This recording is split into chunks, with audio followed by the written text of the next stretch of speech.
everyone, thanks for tuning in today. This is Mrs. Kirk and I'm going to go through with you the part 1 session of my polar review for the unit.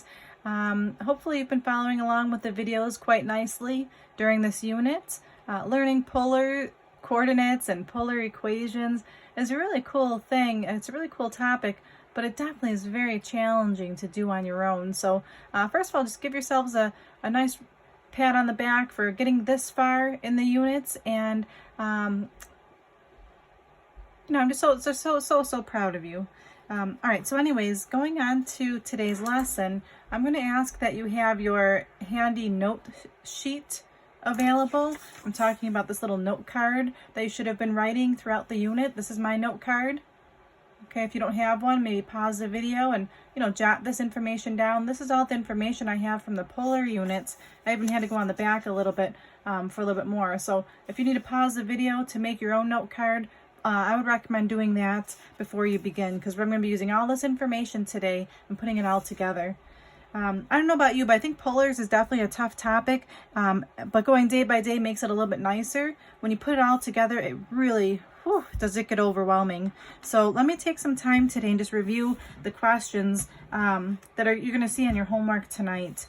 So the first question here is to convert this coordinate to polar form. And the first thing you have to recognize is that this is an XY coordinate. And they're asking us to convert that to a polar coordinate. A polar coordinate is a coordinate that's, see, I already started to mess up. It's a coordinate that's r comma theta.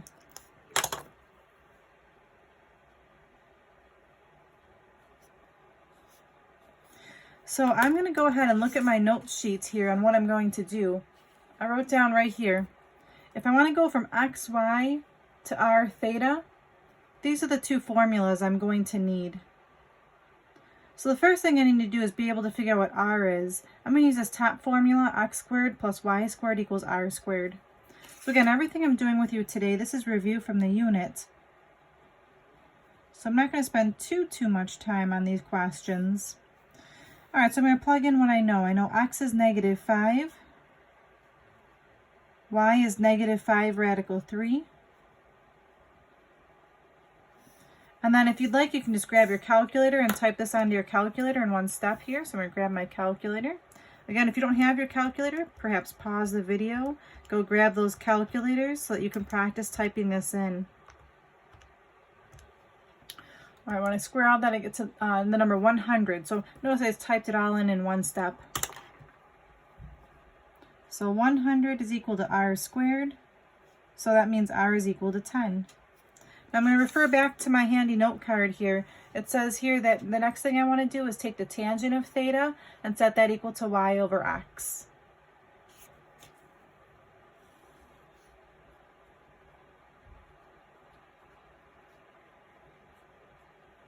So I've got the tangent of theta is -5 radical 3 over -5.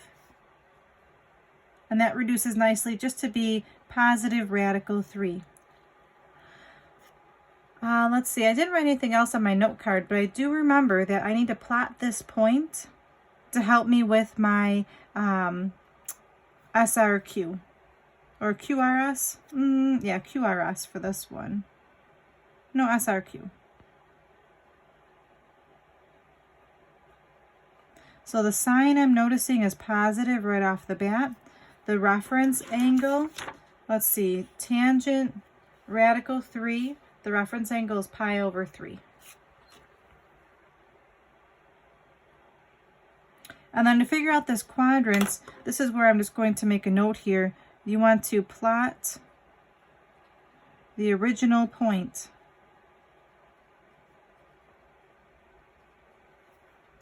So if I were to plot where a negative followed by another negative would be, a negative followed by another negative might be over here someplace. So that's in quadrant 1, 2, 3.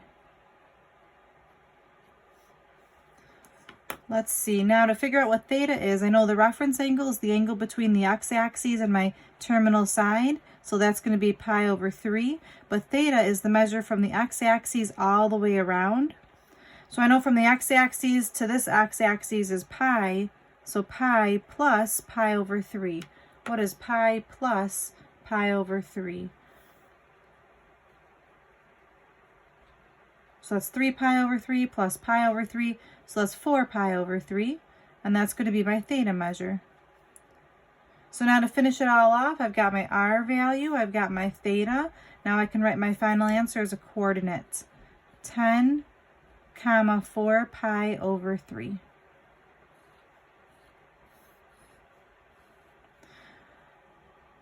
Okay, so I went from a rectangular coordinate to a polar coordinate just now. All right, for my question number 2, it's to convert 8 parentheses cos 2 pi over 3 plus I sine 2 pi over 3 to rectangular form.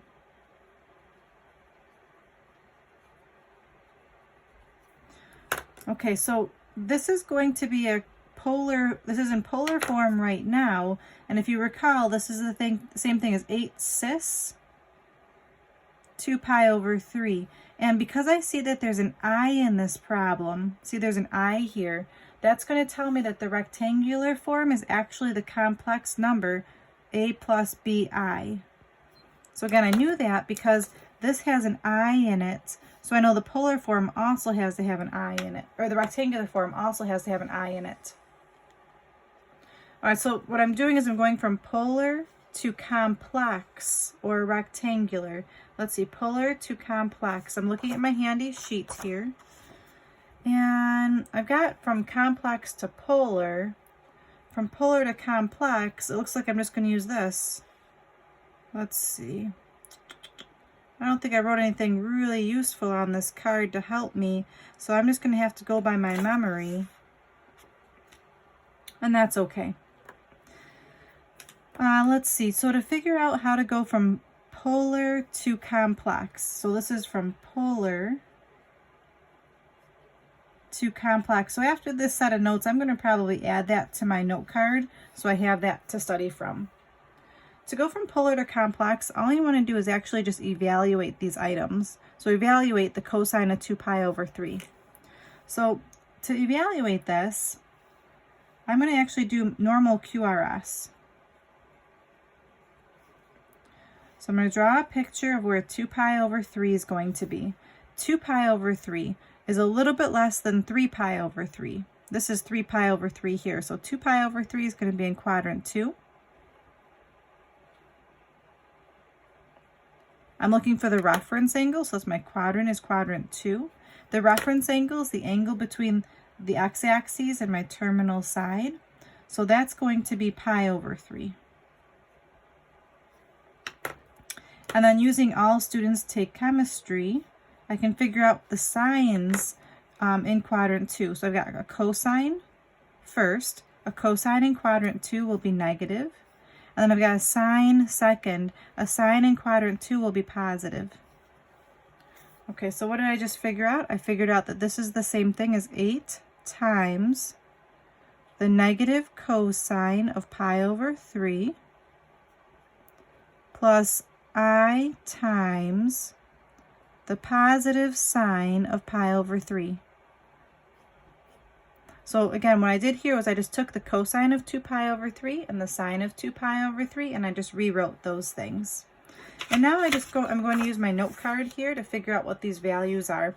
The cosine of pi over 3 is 1/2, and the sine of pi over 3 is radical 2 over 2.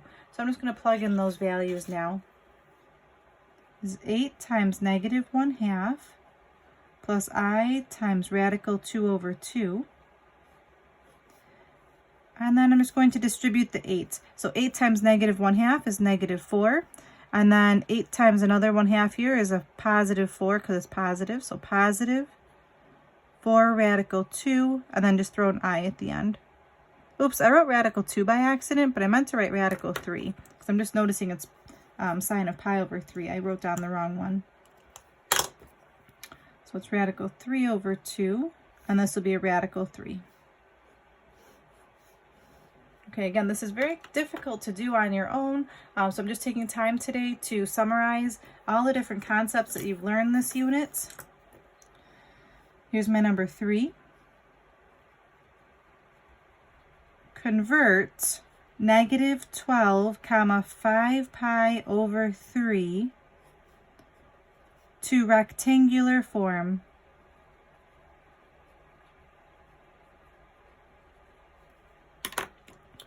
Okay, so looking at this is an r and a theta, and we want to go to an x comma y. So let's see, how do we go from r theta to xy? I'm going to look at my handy note sheets here. From r theta to xy, I'm going to use these two concepts right here. That x is really r cos theta and y is really r sine theta. Okay, so I'm going to use these two concepts right here from my note card. So I've got r cos theta, comma r sine theta. So r is -12. You've got the cosine of 5 pi over 3. And the -12 times the sine of 5 pi over 3. Okay, now would be a great time perhaps to pause the video and see if you can finish this question. I'm going to keep on going. So this now looks just like question number 2, where I have to evaluate these items. So I'm going to, on the side of my paper, do a little bit of QRS. I'm going to draw 5 pi over 3. So 5 pi over 3, let's see, that's a little bit less than 6 pi over 3. 6 pi over 3 would be 1 full rotation. So a little less than that would be over here.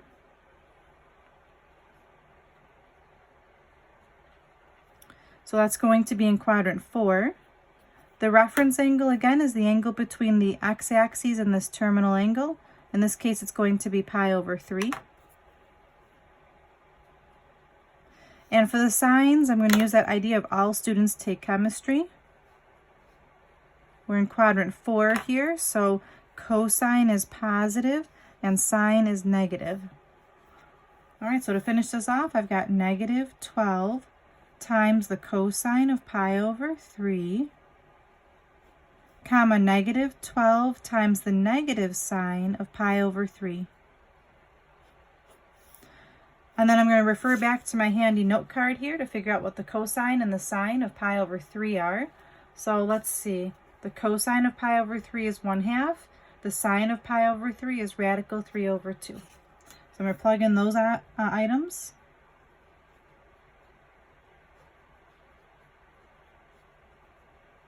And the last element here would be to simplify this. So it simplifies nicely to be -6, comma. This is a negative radical 3 over 2 times a -12, so that's positive 6 radical 3. How are you doing so far? I'm moving through this pretty quickly, but I'm hoping that you're taking time to pause the video and get yourselves caught up if you're getting stuck. We're halfway through. I wanted to do 6 questions with you today. So we're halfway through. Here's my number 4. Convert 7i to polar form.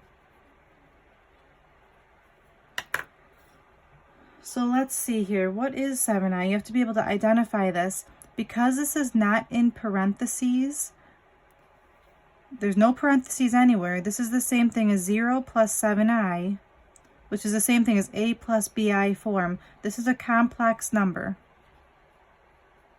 I'm trying to take a complex number and put that in polar form.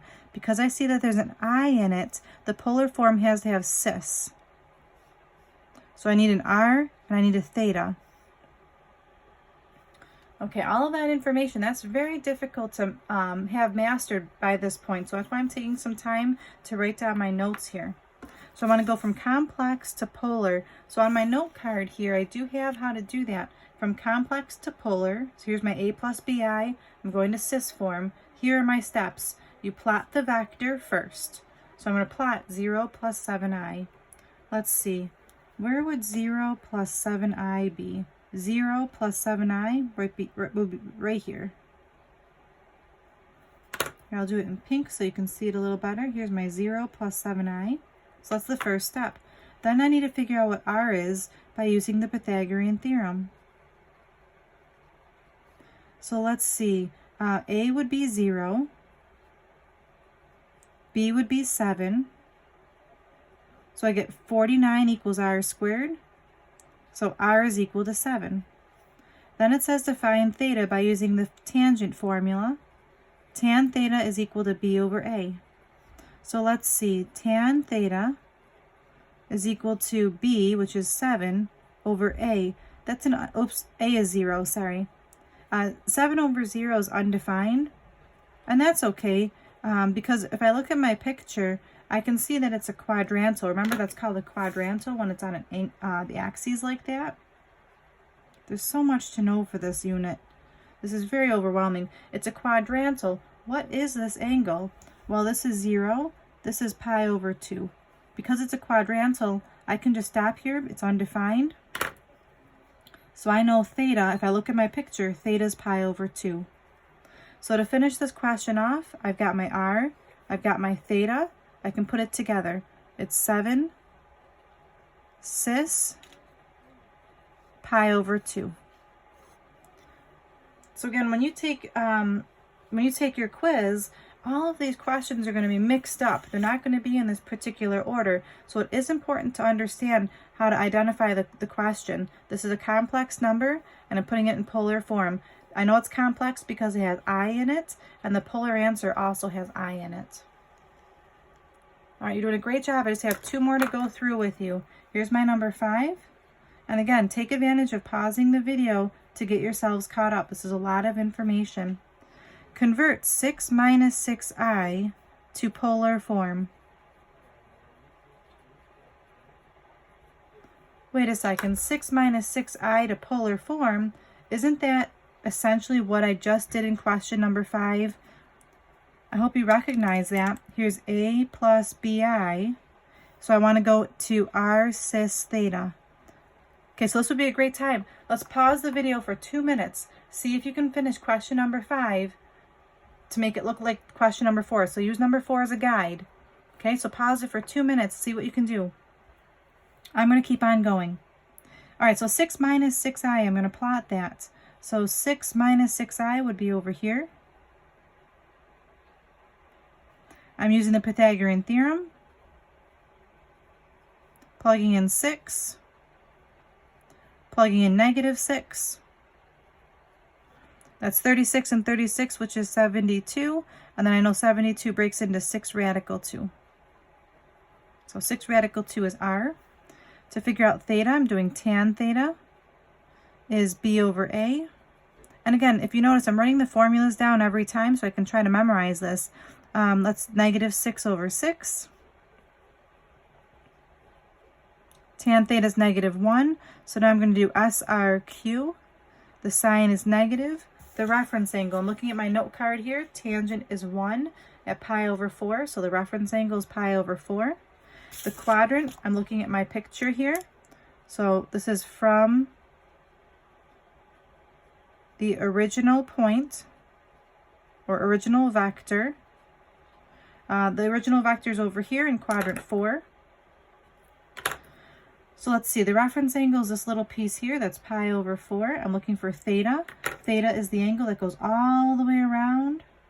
So let's see, that would be 2 pi take away pi over 4. So that means that theta is 2 pi take away pi over 4. What's 2 pi take away pi over 4? That's 8 pi over 4 take away pi over 4, so that's 7 pi over 4. So my final answer, I've got my r, I've got my theta, put it all together. 6 radical 2 cis 7 pi over 4. All right, boys and girls, how'd you do? I hope you got it right. This one was just like number 4. All right, my last question for today. This is my question number 6. Thanks for hanging in. You guys are doing a great job. Here's the last one. You can do this. Let's convert 3y minus x squared equals 0 into polar form. All right, here we go. So let's recognize what we have here. This is an equation. And we want to go to a polar form. So we're taking a rectangular equation And I know it's rectangular because it has X and Y. And I'm going to polar form. So let's see if I have that on my note card here.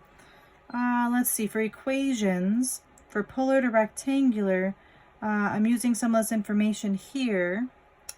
And I think I can use that to help me a little bit. I know X is the same thing as R cos theta.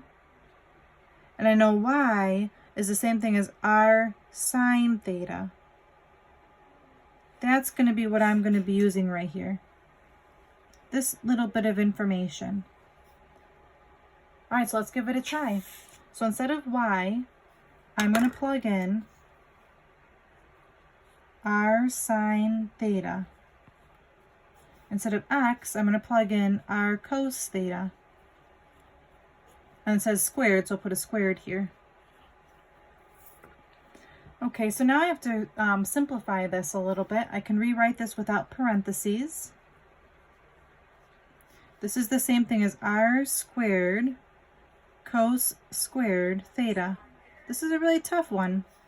Now let's see, what am I noticing here? I'm noticing in this question that they both have an R in it. So at this point, let me write down the steps here.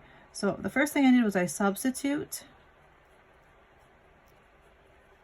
Then I'm going to distribute. See, I distributed the 3 and I distributed the squared. The next thing I'm going to do is take out a GCF. So if I notice they both have an R in the question, so I can take out an R. I've got 3 sine theta minus R cos squared theta. And then the last thing I'm going to do here is make a T-chart.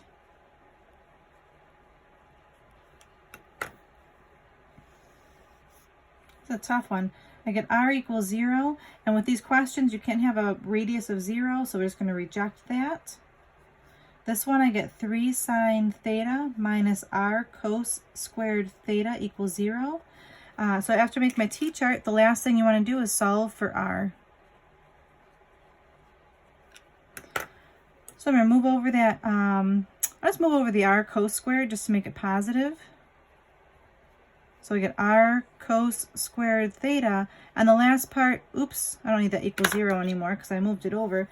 I'm solving this for R, so the last thing I can do is divide by cos squared. So R is 3 sine theta divided by cos squared theta. All right, that was a doozy for sure. Very tough question, but thank you for following along, and thank you so much for sticking with me for this unit. This is not easy, learning polars by ourselves, and I'm just so proud of you. This is going to be a tough homework today. Please use your notes to help you. I essentially went through the homework, one of each type of question. So your homework is going to be the next worksheet, and it's only the first 6 questions, just like the notes, 1 through 6. We'll save the second part of the homework for tomorrow. Thank you so much again for tuning in. If you liked the video, click on like at the bottom. Leave any comments. I do look at those comments on the videos, and I'm making adjustments as we move along. Thank you so much, and until tomorrow, everybody, take care. And this is Mrs. Kirk. We'll see you next time. Bye-bye now.